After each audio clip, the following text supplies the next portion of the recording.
You don't relate to your thoughts like they're limited interpretations of what's going on. You don't relate to your thoughts that way.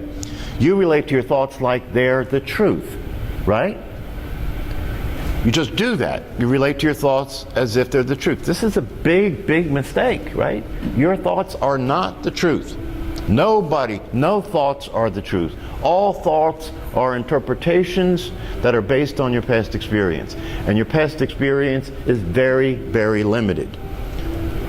As I've said here before, neuroscientists have told us, and this is not the theoretical thing, this is a fact. Neuroscientists have told us that the amount of data that your brain is using to function, the amount of data that it takes to be you, the amount of data that you have available to you to interpret reality can be stored on a thumb drive. That's important, right? That tells you how limited the information you have that you're using to live your life is. And it points to the possibility that if it's true, that the awareness that you are beyond that personality, that awareness that's aware of the thoughts, the awareness that you are beyond that personality has unlimited information. So that this awareness that exists is intelligent. It has what they call wisdom. Wisdom is access to unlimited information that can be brought to bear on specific situations at any particular point in time, that provides a way to respond to the situation that is optimal. That's wisdom, right? Being able to respond optimally, skillfully, to what the situations are that you're encountering, right? And the condition that human beings are in that severely limits that ability is called ignorance. So one of the things that's important to take responsibility for if you want to get beyond your own mind, if you want to get beyond the limitations that result in your suffering, is to take responsibility for your ignorance. And that comes across to a lot of people like a negative thing, right? But it's really not a negative thing, it's just a fact. It's just a fact. Ignorance means, now watch, look at the word ignorance, right? The way people interpret that is they interpret it as a negative thing about you, that you're ignorant, right? That you don't, you're not tuned into the way things are, you're ignorant. But in reality, if you examine the word itself, what's the word say? It says ignore, doesn't it? If you're ignorant, it simply means that you're ignoring reality. That's what ignorance is. You're ignoring reality. And so to end the ignorance, you have to start paying attention to reality, and then you're not ignorant anymore. Then you start to have access to wisdom, right? So it's important to understand that ignorance is not a negative thing. It's just a fact. It's just a fact. And all human beings who are operating in the world limited to only their mind and only the information that they have in their personal history are ignorant. And ignorance causes suffering. If you're ignorant, then you don't understand the way things are. You're not dealing with reality. You're not facing the truth. And your mind operates in an ignorant fashion. Your mind operates in a fashion where it's constantly trying to hold on to what it likes and wants and feels good, and constantly trying to avoid what it doesn't like and doesn't want and doesn't feel good. And that's the ball game. That is what describes your life. If you start to pay attention to your mind, that is what describes your life. Your life is about what you want and what you like and what you agree with, and getting more of that and controlling that and holding on to that and avoiding what you don't want and you don't like and doesn't feel good, and keeping that away from yourself or getting away from that when that happens. That's a human life. That's why people are making so much money off of other human beings, right? Because what are they doing? They're selling you They're selling you the idea that if you have what they have that you don't have, you'll be happy. You won't feel pain. Just take this, right? You want to be happy? Go on this trip. You want to be happy? Buy this car, right? You don't want to suffer? Take this medication, right? And they make billions and billions of dollars because psychologists understand that that's the way your mind works. So all they have to do is get your attention and have you believe what they're selling you is true. that your happiness can... Now, one of the things that's a primary belief that needs to get sold to you so that you will spend your money is to sell you the idea that your happiness can only be had by getting something you don't have.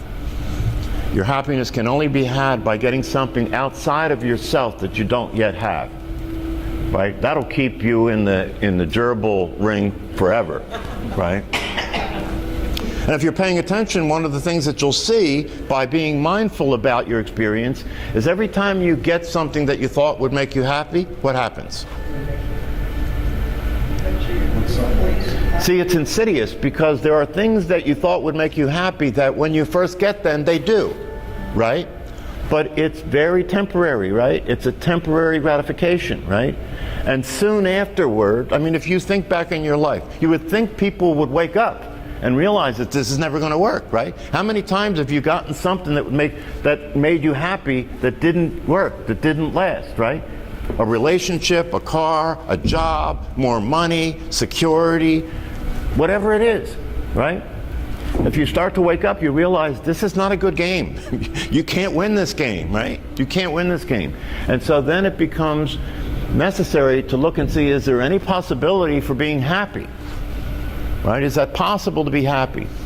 And one of the things that the people who teach these practices say, yes, it is possible to be happy. And one of the things that you will discover if you practice these practices and you commit yourself to learning about the truth, to commit yourself to starting to be realistic and live in reality, you'll discover that happiness is your natural state. Happiness is already there happening, you're just not there for it. Right? You're just not there for it. You're busy being you. You're busy being in your mind, thinking the way you think, seeing things the way you see things, and that's going to keep you from being happy, right? So if you can practice these practices and wake up and start to see that that's the case and start letting go of your attachment to who you think you are, right? You will start to naturally experience being happy because you already are happy. You're just not there for it. So one of the things that mindfulness is about is getting present for your life. Not as you, right? Not being there as you, right? Because you're the problem. But be present for your life as awareness itself. Simply being aware of life. And when you're simply aware of life, there's a natural acceptance of all of it. What John Kabat-Zinn called the full catastrophe. There's a natural acceptance of all of it. You come to appreciate the fact that you can't be here and have a life unless you die. So death is no longer something that you're avoiding, right? That's the mind. Death is not something you're avoiding. It's not something you're afraid of. It's not something that you think is bad. You simply see reality for what it is. You can't be here without that. You can't have life without death, right? In fact, the more you allow yourself to be aware of your own death, the more present you'll be in your life. The more you'll appreciate simply being alive. No matter what you have or you don't have, simply being alive. You begin to see how it all works. You begin to see that for things to be in existence, their opposite must be there. Up cannot be up without down. Happiness can't be there without sadness. It works. The whole thing works, right? So you start to see things as they are. You start to see reality for the way reality is. And you start to let go. You start to let go of your good ideas. You start to let go of your attachment to having to have things be a certain way. That's the source of suffering. It's very simple. Whenever you're suffering, if you pay attention, what you'll notice is it's not the way it should be, right? It shouldn't be like this, right? If you're in pain, I shouldn't be in pain. I don't want to be in pain. I don't like being in pain. I got to get out of pain, right? The reality is that there will be times in your life where there's pain.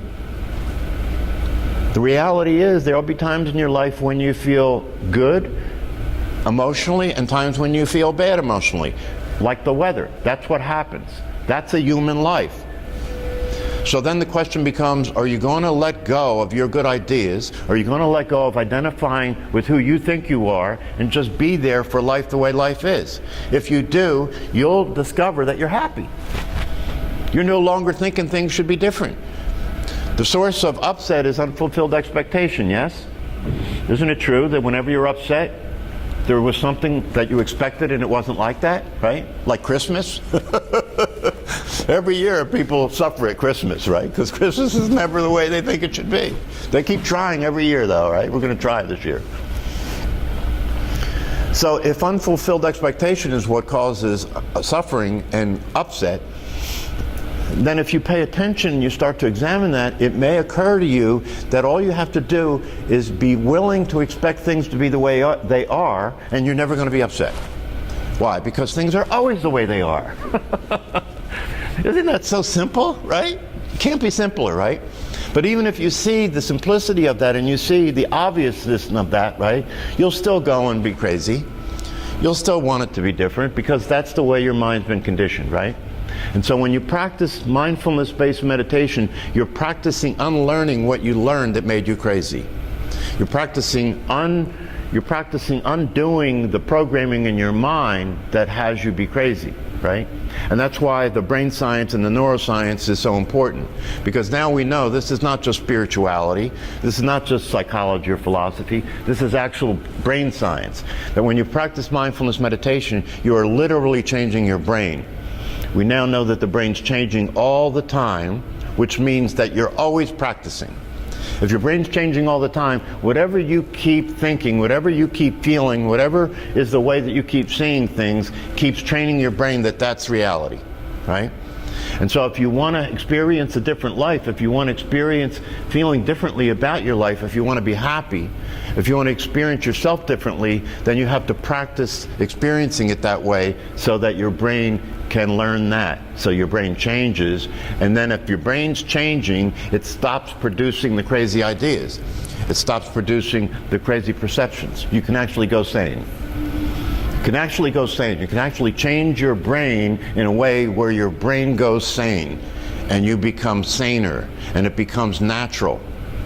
But in the beginning, because it's been trained to be crazy, you have to keep practicing coming back.